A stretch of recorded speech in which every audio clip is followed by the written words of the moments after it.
এর আমি কিন্তু ব্যক্তিগতভাবে কিন্তু এনকাউন্টার বিরোধী। কিন্তু ঘটনা হচ্ছে যে পুলিশের প্রথম এবং প্রধান কাজ হচ্ছে নাগরিক সুরক্ষা দেওয়া। নাগরিক সুরক্ষার ক্ষেত্রে পুলিশকে অনেক কেস রেকর্ড করতে হয় এবং ইনভেস্টিগেশন এগিয়ে যেতে হয়।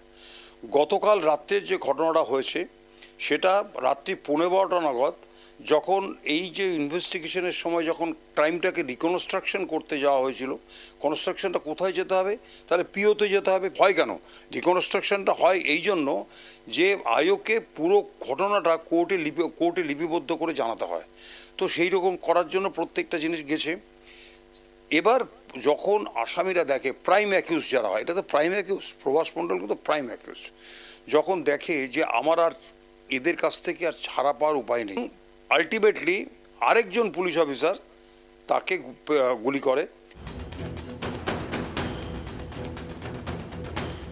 উদ্দেশ্যই থাকতো যে একে এনকাউন্টার করে শেষ করে দেওয়া, তাহলে তার মাথায় করতে পারতো, বুকে করতে পারতো, পিঠে করতে পারতো, নানা জায়গায় করতে পারতো। সেটা না করে তারা পায়ে গুলি করেছে তাকে বাঁচিয়ে আনার জন্য।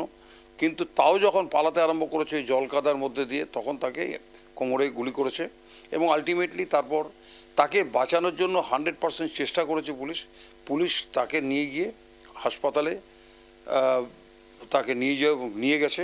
নিয়ে যাওয়ার পর সেখানে পুলিশ হাসপাতালে সে মারা গেছে।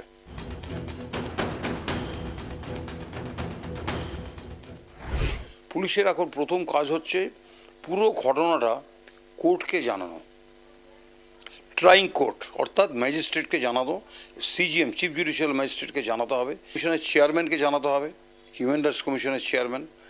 কারণ হিউম্যান রাইটস কমিশন যখনই কোনো এরকম গুলি চালানো হয় তখন হিউম্যান রাইটস কমিশনকে তাতে কপি দিয়ে জানাতে হয়। সাথে সাথে যেহেতু ওমেন্স কমিশন এর মধ্যে ইনভলভ হয়ে গেছে, মানে পশ্চিমবঙ্গ ওমেন্স কমিশন, সেই পশ্চিমবঙ্গ ওমেন্স কমিশনকেও ডিটেলসটা জানাতে হবে যে এরকম রেপটা হয়েছিল, তারপর তাকে রিকনস্ট্রাকশন যা পুরো ঘটনাটা, তাহলে ওমেন্স কমিশনকেও জানাতে হবে।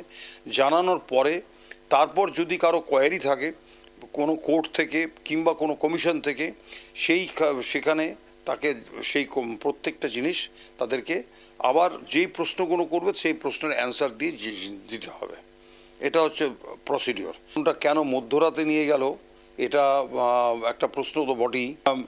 মধ্যরাতে না নিয়ে দিনের আলোতে নিয়ে গেলেই ভালো হতো। যদি আরও বেশি সেন্সিটিভ থাকতো, যে অর্থাৎ হ্যান্ডকাপ কিংবা কোমরে দড়ি এইসবের প্রশ্নগুলো থাকতো, তাহলে অনেকটা ভালো হতো।